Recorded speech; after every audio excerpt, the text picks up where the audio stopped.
Nuestros compañeros y nuestros profesores. Perfecto. Primero que nada, hablarle del proyecto. Nuestro proyecto inicia como un reportaje que trata sobre la comida callejera y las consecuencias que estas pueden traer a nuestro sistema digestivo debido a dónde son consumidas, como por ejemplo mercados totalmente abiertos pero llenos de basura, este, que o sea, con los microbios uno lo come y lo come en tanta cantidad que le termina cayendo mal, con consecuencias físicas que a la larga traen más mal que bien, ¿no? Ajá. En base a esto, le haré una serie de preguntas para que nos pueda apoyar con este tema, pero desde su contexto. O sea, nosotros lo tenemos el contexto de Perú y usted nos va a ayudar con un contexto extranjero desde su país. Ok, perfecto. Claro que sí. Primero, nuestra primera pregunta es sobre si se nos puede presentar, bueno, más que pregunta es si se podía presentar y nos podría contar brevemente sobre su experiencia profesional como gastroenterólogo. Ok, tú me dices. Sí, ya, Ya. déjalo. Hola, mucho gusto. Yo soy el doctor Francisco Lajuz Barquín. Soy gastroenterólogo con alta especialidad en endoscopía gastrointestinal aquí en la Ciudad de México. Yo hice mi formación de medicina general y mi especialidad en gastroenterología y endoscopía aquí en esta ciudad. Ok, muchas gracias. Primero que nada, para empezar con los riesgos de consumo de alimentos en lugares insalubres, ¿cuáles son las enfermedades gastrointestinales más comunes que se pueden adquirir al consumir comida en la calle? Cuando hablamos de enfermedades que se pueden transmitir, estamos hablando precisamente, digo, lo más frecuente, de patologías infecciosas o enfermedades infecciosas. Dentro de las más comunes, lo que tenemos son lo que conocemos como enfermedades diarreicas agudas, ¿ok?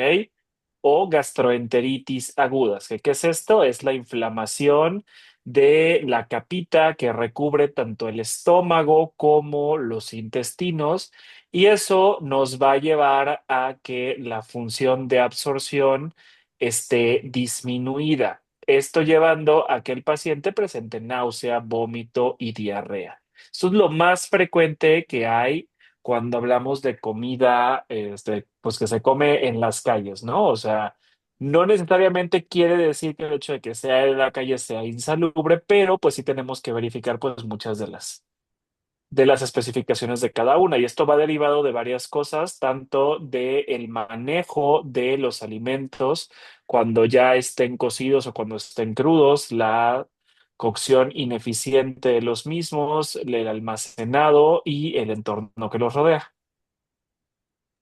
Está bien. Muy aparte del tema de las diarreas, de los vómitos, ¿hay algún otro síntoma inicial que debe alertar a una persona sobre que podría haber contraído una enfermedad por alimentos contaminados? La gran mayoría de las veces inician con estos síntomas muy aparatosos, ¿no? Donde empezamos con náusea, vómito y diarrea que se presentan de forma abrupta entre las primeras 6 y 12 horas de haber consumido el alimento sospechoso, por llamarlo así, ¿ok? Y después de eso hay pacientes que son en una menor proporción los que empiezan a tener síntomas un poquito más insidiosos. ¿Qué quiere decir esto? Que empiezan a tener discreta náusea, que empiezan a desarrollar el dolor abdominal, las evacuaciones con diarrea y el vómito en los días subsecuentes a que se presenta el consumo de estos alimentos. Ahora, cuando hablamos de datos que nos deberían de alarmar, tenemos que pensar sobre todo en dos cosas. Uno, que el paciente no pueda tolerar el hidratarse por boca, o sea, que el paciente esté vomitando tanto que no tolere el ingerir líquidos o que presente fiebre, alteraciones del estado mental. Esto nos debe indicar que puede tratarse de una deshidratación grave o de un proceso inflamatorio grave, el cual requiera de una atención inmediata. Ok, ahora dejando ese tema un poquito de lado y centrándonos en la gravedad y consecuencias a largo plazo, ¿qué tan graves pueden llegar a ser estas enfermedades si no se atienden a tiempo? O sea, ¿qué consecuencias se pueden traer? Cuando hablamos de estas enfermedades, y no son atendidas de manera oportuna, de forma inicial pueden llegar a tener como consecuencia la deshidratación grave, puede llegar a tener consecuencias en la nutrición aguda del paciente. Pero si hablamos a largo plazo, sobre todo de enfermedades infecciosas crónicas o enfermedades parasitarias, estas pueden llevar a que el paciente tenga síntomas o datos de dolor abdominal crónico, que tenga datos de diarrea crónica también, o sea, que dure más de 3 meses, que tenga malabsorción y desnutrición. Ok. Y de los grupos de personas vulnerables, entre los cuales están niños, otros mayores, personas con enfermedades crónicas totalmente ajenas a todo el tema gastrointestinal, ¿alguno de estos es más vulnerable a este tipo de infecciones? Como bien lo dijiste, los más vulnerables son tanto los adultos mayores como los niños pequeños a que esto sea más grave, ¿no? Pero más vulnerables a presentar este tipo de infecciones, estamos hablando de los pacientes, sobre todo que tengan cierto grado de inmunocompromiso. Hablamos de pacientes con cáncer, pacientes que están recibiendo algún tratamiento que baje las defensas para alguna enfermedad inmunológica o pacientes que viven con VIH.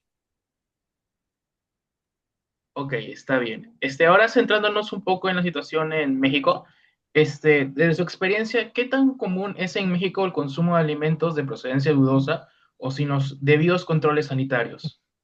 No, esto es una cuestión de todos los días. O sea, aquí en México, pues sí, parte de nuestra tradición y de nuestra gastronomía y cultura culinaria, pues sí va enfocado mucho en la comida en sitios populares, ¿no? Como las calles, los mercados, y que muchas veces, o sea, no estoy generalizando, pero sí en varias ocasiones, pues sí, pueden ser de dudosa procedencia, como lo dices. ¿Existen estadísticas recientes o datos oficiales sobre enfermedades gastrointestinales asociadas al consumo de comida callejera o de haberla consumido en lugares insalubres? No existe como tal una estadística dirigida a eso. Lo que sí se ha visto en los últimos años es un incremento en las enfermedades diarreicas agudas, dado al mal manejo de alimentos, sobre todo en temporadas de calor, pero que exista una estadística oficial en cuanto a decir que hay tantos casos por millón de habitantes ahorita en nuestro país, no la hay reciente.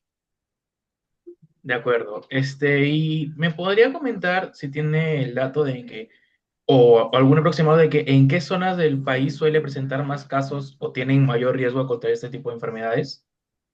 Claro, esto se logra ver más en los sitios donde las temperaturas se incrementan. O sea, por ejemplo, ahorita aquí en México es verano, entonces, bueno, primavera por entrar al verano.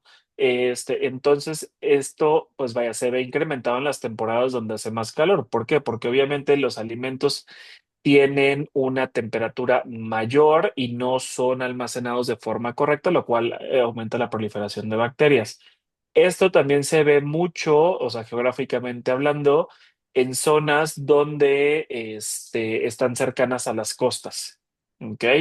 Que es donde existe también mucho consumo de alimentos que tienen un periodo de descomposición más rápido, como son pescados y mariscos, o que pueden contener algunas otras bacterias o otros gérmenes derivados de la procedencia del agua, ¿no? O sea, que el mismo alimento por el simple hecho de venir del agua y no ser un alimento criado a lo mejor en una granja o en otro lado como las vacas o como las gallinas, en este caso pues sí existe más riesgo de que contengan microorganismos patógenos dentro de ellos. Entonces se ve más en los sitios donde la pesca y donde el consumo de estos alimentos provenientes del mar o de los ríos, pues es más frecuente, que esto es principalmente en las costas o sitios que están cercanos a lagos o ríos.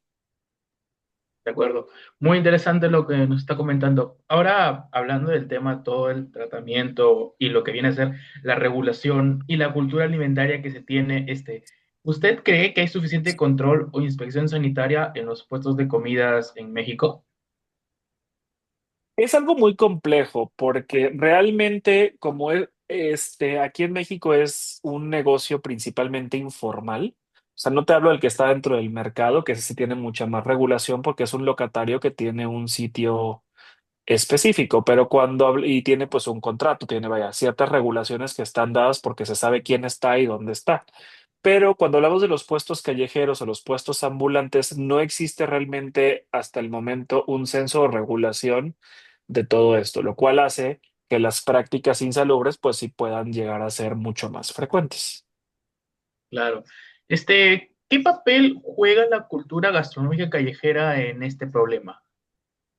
Muchísimo. Yo creo que es lo primordial, ¿no? ¿Por qué? Porque nosotros estamos acostumbrados culturalmente, sobre todo aquí en la Ciudad de México, la cultura es mucho de comer lo que haya, donde haya y cuando se tenga el tiempo, ¿no? Sobre todo cuando hablamos de ciudades grandes, que no tienes como el tiempo de desplazarte a tu domicilio o que a lo mejor también la cuestión económica nos lleva a el consumo en los lugares donde no existe esta regulación tan formal. Pues creo que es una cuestión tanto cultural como socioeconómica lo que nos lleva a consumir en la intemperie y en la calle. Claro, ¿no? Aquí también en nuestra ciudad también ocurre un poco similar. Bueno, no solamente en nuestra ciudad, sino también en toda la zona costera de que los alimentos al paso están, no sé, no, cada cuadra o creo que ahí es cada manzana podría ser, está lleno de puestos vendiendo en la noche y es un poco irresistible el no querer consumir, pues claro, si uno está con Así hambre. es. Para terminar con este apartado, ¿usted qué cambios considera necesarios, tanto a nivel gubernamental como ciudadano, para poder mejorar, aunque sea un poquito, esta situación? Lo que se puede hacer, bueno, lo más sencillo, ¿no? Como ciudadano, pues obviamente es vigilar el estado en el que se encuentra el sitio donde vas a adquirir o comprar tus alimentos, ver que pues sí cuente con ciertas medidas como refrigeración o una adecuada cadena de frío, no consumir alimentos crudos cuando vengan en la calle e intentar consumir los alimentos con una previa higiene adecuada de manos. ¿Ok? Yo sé lo que podríamos nosotros hacer como para disminuir la incidencia de esto como ciudadano. ¿Ok? Porque, pues bueno, decir, bueno, pues, no lo consumas es muy difícil.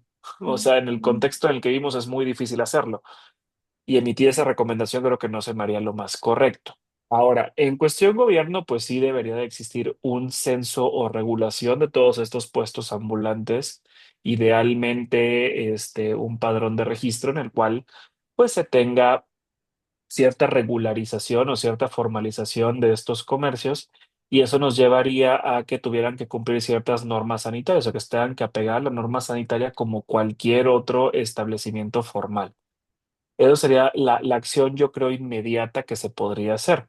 ¿Por qué? Porque también decir la regulación de dónde proviene la carne o de dónde proviene el producto es un poco más complejo porque esto es muy heterogéneo, ¿no? Ya sea que se pueda adquirir en un lugar formal o se puede adquirir de forma, pues no tan lícita, ¿no? Y esto creo que es un poco más complejo y que a largo plazo se podría llegar a resolver, pero lo veo mucho más complejo.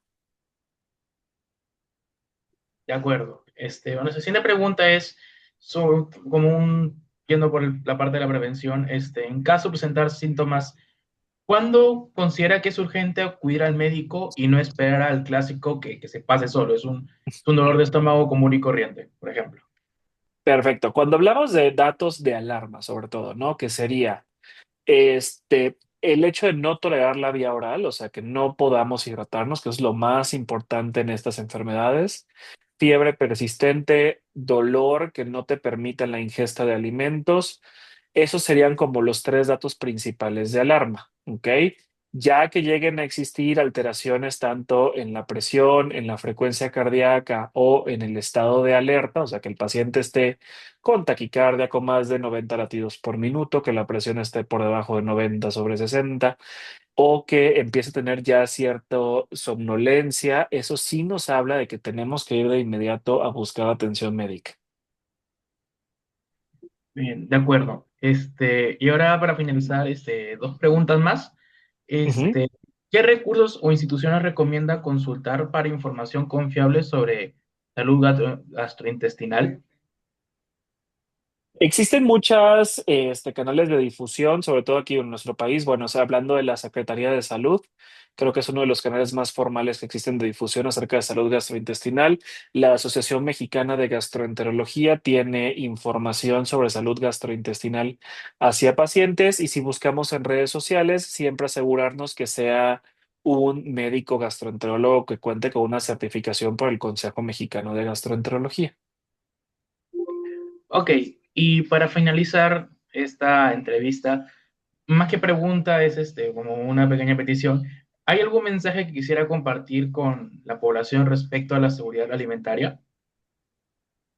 Claro, es muy importante que cuando nosotros manejamos alimentos en casa o fuera de nuestro hogar, pues sí tener una adecuada higiene de manos. Ustedes no saben la cantidad de infecciones que nosotros podemos prevenir realizando una buena higiene de manos, tanto siendo el que consume los alimentos o siendo el que maneja los alimentos.